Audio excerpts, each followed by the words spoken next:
Ms and objectives of forensic medicine. اگر ہم Ms and objectives کی بات کرتے ہیں تو بہت سمپل سی بات ہے کہ ہم میڈیکل نالج کو استعمال کریں گے for the application of law and justice, یعنی ہم قانون کی مدد کریں گے شعبہ طب کو جانتے ہوئے. اب دیکھیے فرض کرے چوٹ کا کیس آ جاتا ہے، ایک شخص آتا ہے کلینک میں اور اس کا ہاتھ ٹوٹ گیا. اب ہڈی ٹوٹ گئی ہے اور زخم پیدا ہو گیا، خون نکل رہا ہے. تو سب سے پہلے یہ پوچھا جاتا ہے کہ یہ چوٹ کیسے لگی. اب مریض یا اس کا اٹینڈنٹ جواب دہ ہے اور وہ بتاتے ہیں کہ بھائی ایکسیڈنٹ ہو گیا یا لڑائی ہو گئی تھی، اس میں یہ ایسی انجری پیدا ہو گئی. اب یہاں پر میڈیکو لیگل آفیسر کا کردار بنتا ہے، آن ڈیوٹی ڈاکٹر کا کردار بنتا ہے کہ وہ ٹریٹمنٹ کے ساتھ ساتھ ایک اسیسمنٹ رپورٹ بھی بنائے کہ یہ زخم ممکنہ طور پر کیا دکھ رہا ہے، کیا یہ ایکسیڈنٹل لگ رہا ہے، کیا یہ ہومیسائیڈل اٹیمپٹ لگ رہا ہے، یعنی کسی اور نے اس کو مارا اور چوٹ لگی، لڑائی میں لگی، یا یہ کسی پیتھولوجی کی وجہ سے ڈیولپ ہو گیا. بعض زخم ایسے ہوتے ہیں جو کسی پیتھولوجی کی وجہ سے ڈیولپ ہو رہے ہوتے ہیں،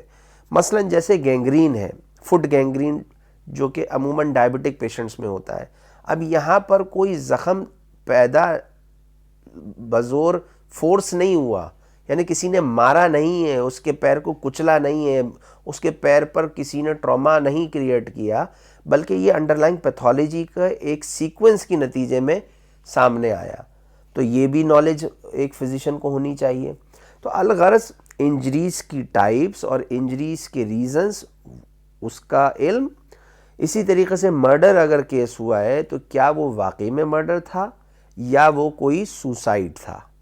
اس کا بھی فیصلہ کرنے کے لیے فورینسک میڈیسن والوں کی ہی مدد لی جاتی ہے. اور یہ تمام جو افراد ہوتے ہیں یہ ٹرینڈ ہوتے ہیں، ان کی کوالیفیکیشن ہوتی ہے، اور یہ M B B S doctors اس فی الوقت M B B S doctors کے ہی یہ ذمے یہ چیز لگائی گئی ہے کہ وہ ایک اسپیشل کورس کر کے میڈیکو لیگل آفیسر بنے، فورینسک میڈیسن میں ایکسپرٹ رائے رکھتے ہوں، اور پھر وہ یہ فیصلے کریں کہ یہ کیس ممکنہ طور پر، اچھا لفظ ممکنہ طور پر ضرور استعمال کیا جاتا ہے کیونکہ اصل حق جو ہے وہ ابتدائی طور پر ہم فوراً نہیں رپورٹ جنریٹ کرتے کہ 100% یہ معاملہ ایسا ہوا ہوگا. اس میں ممکنہ طور پر لکھنا پڑتا ہے کیونکہ اگر کراس ایگزامینیشن ہو جائے ان فیوچر تو ایک گنجائش موجود ہو، اور اس میں پھر الزام فورینسک میڈیسن والوں کے اوپر یا میڈیکو لیگل آفیسر کے اوپر نہیں آتا. یہ for the safety of medico legal officer report میں لفظ پروبیبلٹی یا most possible reason of inflicting injury this so on اس طریقے سے لکھا جاتا ہے.